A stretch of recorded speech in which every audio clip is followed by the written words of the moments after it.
this episode, I am going to talk about charging systems, alternators, battery chargers, solar panels.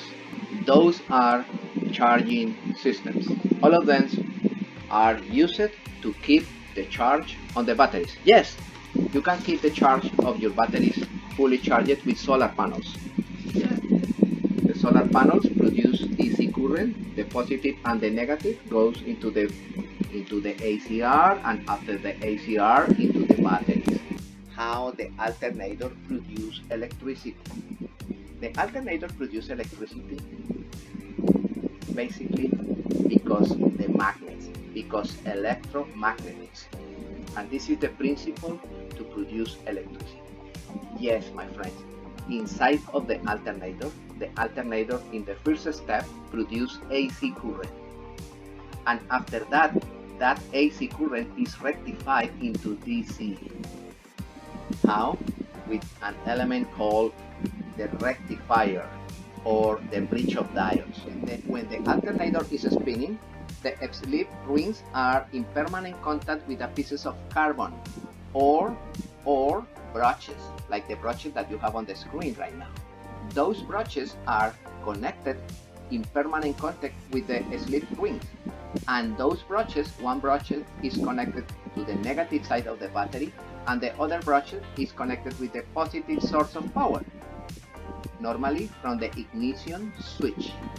The power coming in the positive side of the slip rings is coming from the ignition switch. In other words, when you activate the ignition switch in ignition position, the power enter in the positive brush and enter in the coil, power the coil, and return to the negative brush into the negative of the battery. Suppose right now that I locate around the rotor one coil like this. Look, the copper enter here, goes over there, and finish here. This is the beginning and this is the end. The middle one is connected with the frame, the iron in the center. The middle one is connected with the frame. Oh, the coil never touch the frame in iron because it's separated for isolator materials. Suppose that you have this coil around the rotor. In other words, the rotor is spinning and the stator is fixed.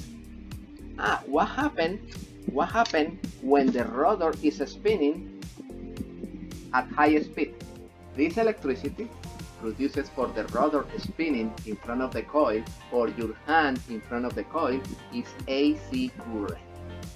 Yes, my friend, right now you discover how to produce AC current. And where is located the rotor? The rotor of the alternator have a pulley, like the pulley that you have on the screen, and the pulley is connected with the crankshaft of the engine by means of a valve.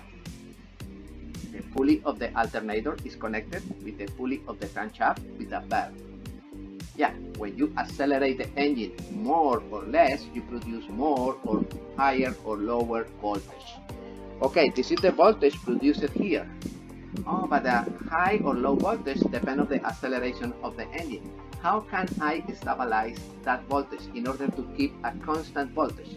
With the voltage regulator.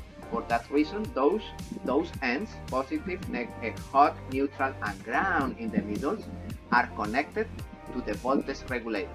Alright, suppose that the alternator is producing excessive voltage.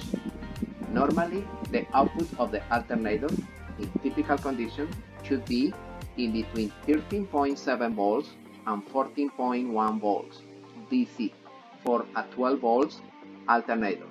There are alternators for 24 volts, and the output is around in between 20.7 and 26.4, something like this.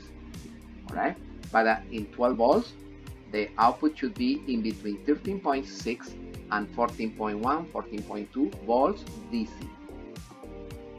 Suppose that the alternator is producing excessive voltage. It's not producing 14.2, it's producing 16 volts. What is the consequence? If you don't have a.c.r, if you connect the output of the alternator directly into the positive of the battery, probably the batteries are overcharged.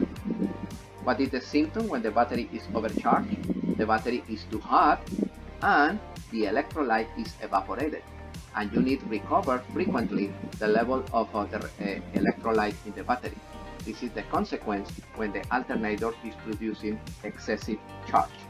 Alright, in that case, if the alternator is producing excessive charge, normally it's because the voltage regulator is working improperly, not regulate, and the voltage goes up.